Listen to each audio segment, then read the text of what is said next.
Hello and welcome to another update video about Bitcoin. No change really to yesterday's outlook. So Bitcoin moving sideways a little bit. I think shortly we can expect it to continue higher. But we're going to zoom in a minute now and take a look at the chart. Overall, again, I'm still far away from being able to confirm that Bitcoin has bottomed. So my view remains further that we are heading down here in this fifth wave.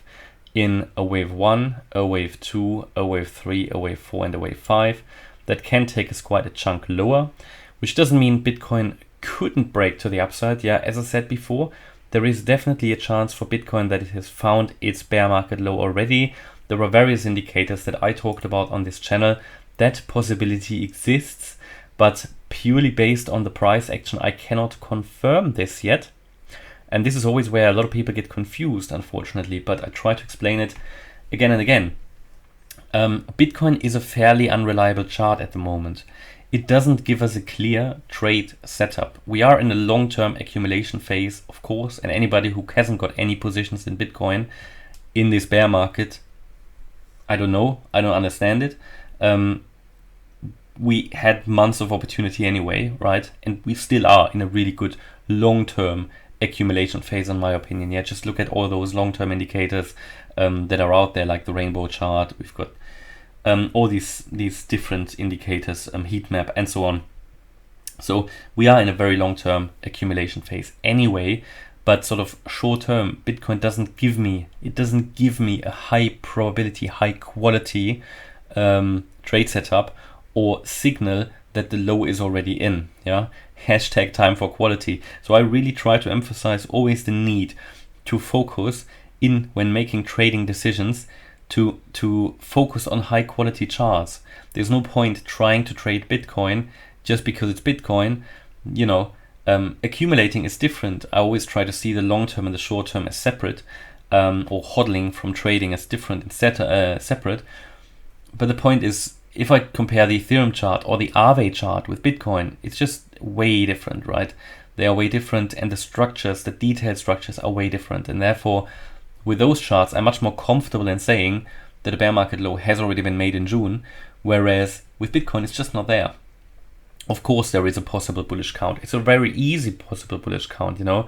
There's no problem in saying that we have moved up in a wave 1, basically a leading diagonal. There's different ways of this can be counted.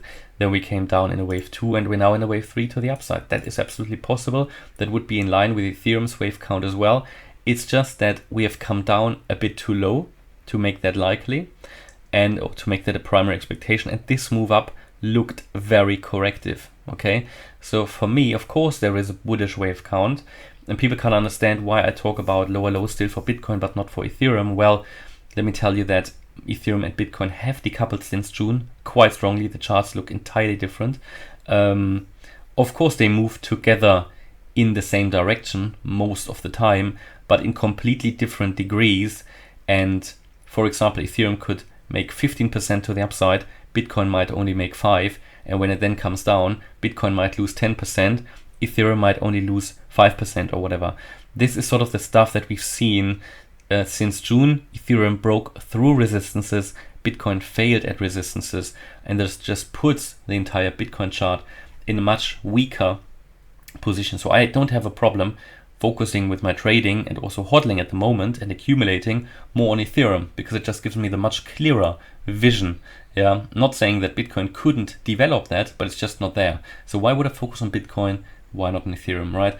And that's where a lot of people don't understand when I say Bitcoin still has a really good chance to come down lower. I cannot confirm the low is in. I can also not confirm it for Ethereum, but it's much more likely that the low is in. So yeah, you know, there are certain steps that the chart or charts need to go through to confirm that a bottom is in place. If you don't see these steps, it's all a guess. It is a guess. There's lots of voices out there calling this, calling that. Do you want to listen to opinions or do you want to listen to, you know, evidence? I prefer the evidence. You know, I prefer the objective view. And just trying to focus on high quality setups. That's what we try to do. Yeah, and I said, you know, if Bitcoin manages to get above the 21.7K level, sort of into the region, 21.7, 21.8, maybe 22K, this whole setup here will flip bullish. The daily chart context will flip bullish. And then I will also change the primary expectation from another low to higher highs. But even then there will be another accumulation area, right? So there's always the point when a chart runs away into a different direction, like for example the chart context suddenly flips from bearish to bullish, it's not time to get emotional, it's just time to move your trading range. That's what it is really. You know, so I mean, we're still, it's just a joke, we're talking about in the 19k, 21k. I mean, we're coming from around 70k, we're still in a very attractive range, right? But yeah, short term now, the view is that Bitcoin moved up, as explained yesterday, that Bitcoin has a chance to move up a little bit higher in this wave too, possibly into the 22k range, yeah. But at some point the context will then flip bullish, yeah, at some point, and I don't know exactly where that will be yet. We need to see how the chart develops. But at some point the whole setup will flip bullish, if it pushes and pushes and pushes. And then it's just time to wait for the next setback, right? So that's not a problem. That's how you normally deal with it. When the greater context of a chart flips from, let's say, bearish to bullish, and you've already made a significant rally, then all you need to do is to wait for the next setup and setback, the higher low, to accumulate. That's sort of how I would deal with it. But that's not financial advice. It's just my opinion. But here the short-term view is that Bitcoin moved up in a wave 1, it came down in a 2, it is still moving in wave 3, I think. Yeah, and there will be a 4 and a 5 in C of 2. And then this is the pivot point. That's where we need to be ready. That's where the retracement will decide, is this a bullish setup or is this just something that is going to break down? That will be interesting, and this will be the stress test for a possible bullish setup. We'll see. I will keep you updated, and we talk about the latest view in every video anyway. So, but now the point is we are in this wave 3 probably, and we've made in this wave 3, which is a 5-wave move, already a wave 1, a wave 2, a wave 3 yesterday. Told you we're probably exhausted here.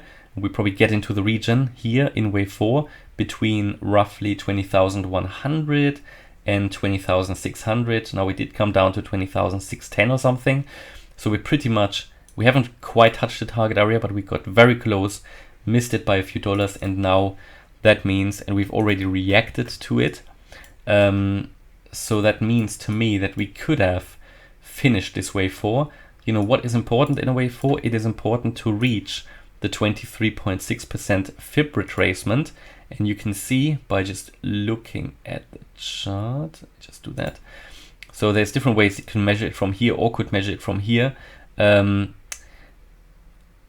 on how I want to do it, but we got very close, that's the point, right, to the 23.6 retracement. So in such a volatile market, it could be that this was already the wave 4, yeah, that is already in. It's not my primary expectation. I think we should come down a bit lower. Ethereum, for example, hasn't reached the 23.6 retracement yet. Let's just take a quick look. No, I think it hasn't, because I would expect Ethereum to also see that. And Bitcoin has only very barely touched it, not even touched it. So I think in line with Ethereum here as well, is a bit of space missing. I think we go a bit lower, but it's obviously at a point now where Bitcoin could already start moving. And the breakout point for me would be the $20,900 level. That is this previous swing high. Because if I count this as an A, B, C, the signal that a wave 5 has started is already a break above the B wave, and this is probably the $20,900 level. So if we get above that, I think we can push higher in wave 5 to the upside. Next major resistance level is the 21.7, 21.8k resistance. So in terms of just target for the 5th wave, we can measure that as well by just taking the length. I think I talked about that yesterday in the video already. By just taking the length of the wave 1 and we add it to the low of the wave 4. And let's just assume the wave 4 low is already in. I think we do go a bit deeper into this area. By the way, it is located between 20,100 and 20,600. But the first target would be for the 5th wave, the 1-to-1 ratio at 21,644. So that's one that I would really look at. Sort of the 21.7k area broadly. Yeah, so yeah, I think we are pushing higher here still. Should we, for whatever reason, break below the 20,100 level, then this wouldn't be good for the chart. Yeah, it would not be the ideal retracement. It would go lower than expected, and it would challenge to a degree this uptrending scenario, right? Okay, that's my update about Bitcoin. I hope you liked the update. If you did, please hit the like button, leave a comment and subscribe. And if you really like the content, please check out the channel membership. Thanks a lot for watching. Bye bye.